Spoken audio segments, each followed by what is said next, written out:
Demissão por justa causa, suspensão, advertência, tudo isso faz parte do que a gente chama de poder disciplinar do empregador. No vídeo de hoje, a gente vai trabalhar os limites desse poder. Fique aí, porque depois da vinheta a gente vai tratar do assunto.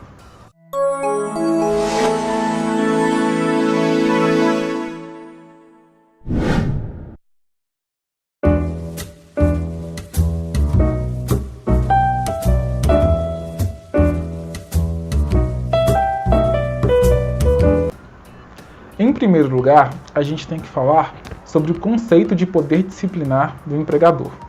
O poder disciplinar do empregador é a capacidade que o empregador tem de aplicar penalidades aos empregados que cometem faltas leves, médias ou graves. O objetivo desse poder disciplinar dado ao empregador é organizar o ambiente da empresa e propiciar o alcance dos objetivos que a empresa tem, que estão lá previstos, no mais das vezes, no contrato social.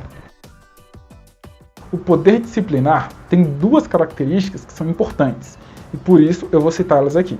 A primeira delas é a seguinte: a punição, ou seja, a penalidade que o empregador vai aplicar aos seus empregados, nunca pode ser uma pena surpresa, uma punição surpresa. Ela deve estar prevista em lei, em sentença, em acordo normativo, ou mesmo no próprio contrato de trabalho lá pactuado entre o empregado e o empregador.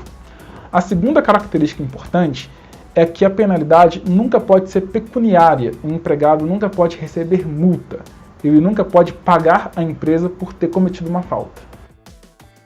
Agora, nós vamos trabalhar os tipos de penalidades previstas no direito brasileiro, das mais leves à mais grave. A mais leve de todas é a advertência. A advertência é, na verdade, um tipo de aviso dado pelo empregador ao empregado de que ele cometeu uma falta considerada leve, dizendo o seguinte: empregado, se você continuar a cometer esse tipo de falta, mesmo que ela seja leve, as próximas punições serão mais severas. O segundo tipo de penalidade para punições um pouco mais pesadas, para punições médias então, é o que a gente chama de suspensão, ou que no dia a dia as pessoas chamam de balão. Em que consiste a suspensão ou o balão? É a dispensa do empregado de cumprir as suas atividades. É a dispensa não remunerada. Uma coisa importante que deve ser dita sobre o balão ou a suspensão é o seguinte: o período de dispensa do empregado das atividades nunca pode superar o prazo de 30 dias corridos. Por fim, a gente tem a penalidade mais severa prevista no nosso ordenamento, que é a demissão por justa causa. Em que consiste a demissão por justa causa? A demissão por justa causa é a demissão do empregado sem que seja pago a ele nenhuma das verbas rescisórias. Férias proporcionais, 13º proporcional, FGTS retido, tudo isso não é pago, porque ele cometeu uma falta muito grave. A questão importante aqui da justa causa é o seguinte: a falta muito grave não é qualquer falta. O empregador não pode simplesmente classificar uma falta como muito grave da cabeça dele. Ele precisa observar aquelas condutas que estão previstas no artigo 482 da CLT. Lá está prevista todo tipo de conduta que para o direito é considerada muito grave.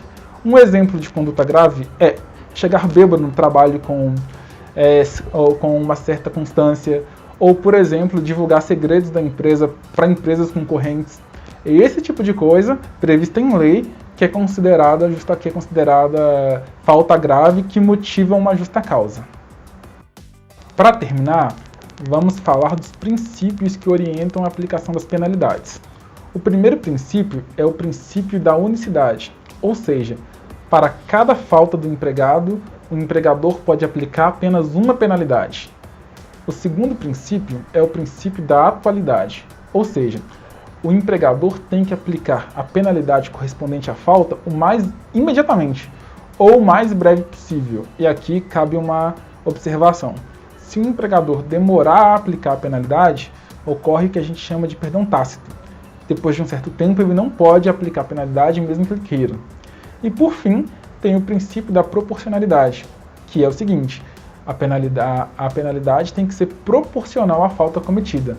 Não pode haver, por exemplo, uma demissão por justa causa se aquela falta cometida, como eu disse antes, não for uma daquelas aquelas atitudes gravíssimas previstas no artigo 482 lá da CLT.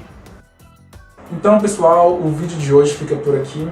Se você gostou, curta, compartilhe e lembrem-se, quem é inscrito não perde nenhum vídeo. Tchau, tchau, um grande abraço.